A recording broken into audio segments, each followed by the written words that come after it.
Hey, this is Ben for Cinema Gulp, and this is my case for Joe Johnston's The Wolfman.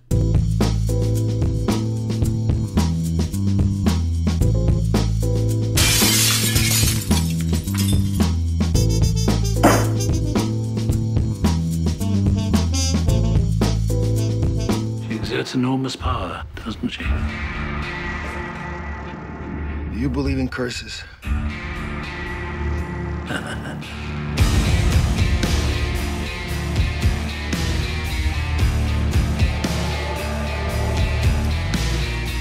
I just finished watching Joe Johnston's The Wolfman for the 5th time. I really don't know what people didn't like about the film. I agree, the plot is thin, but it's pretty much a picture-perfect replica of the original film in that regard.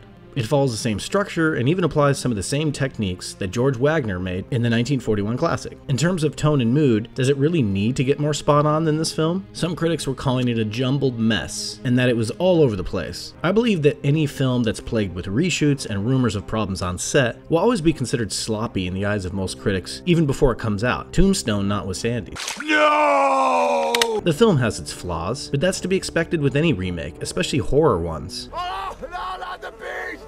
Not the beast! Look at the track record of horror remakes and you will find few more deserving of a decent review than this one. I'll say that the acting wasn't its strong suit, even with the stellar casting of Sir Anthony Hopkins and the big dog BDT. For some reason they just seem to miss the mark by a thread. Not to say they didn't have presence, they did, especially Anthony Hopkins towards the end as he started kicking it into high gear. This film is owned by Hugo Weaving, who steals the film. He doesn't have the most screen time, but he commands it every chance he gets it and rips at the film's core, delivering some dialogue as if it were haunted poetry straight out of the old classic horror films. The way he walks into the old pub, telling them he's on a case. It's all just stuff of pure fun. Emily Blunt seemed like a good choice, though her age does make the romantic entanglement a bit creepy, I guess. She's gotten so much better these days. I still think she did a solid job. Really what you have here is a true to its craft, blood and guts, classic reimagining with decent acting, very moody set design, and some of the most amazing makeup creations that Baker has done in years. Here, for instance, the transformation scene is really splitting hairs.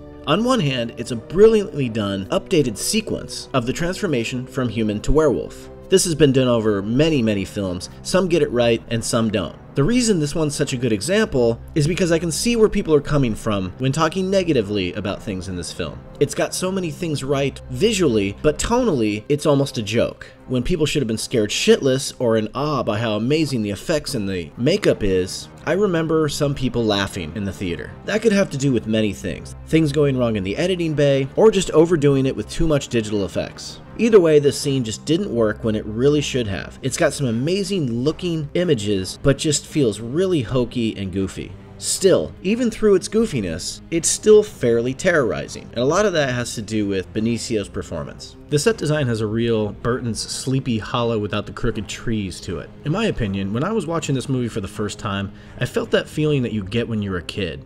The feeling of escapism. Granted, this film is no masterpiece, and you can see the flaws and the cracks, and how things may have been plagued a little bit on set. I may be walking the line of praising it too highly, but this is my case for The Wolfman. Why was it deserving of this case? Because the film, though not amazing, is a good enough remake that did not deserve its poor critical and financial reception. This has been for Cinema Gulp. I made the case, you decide. You're out of order!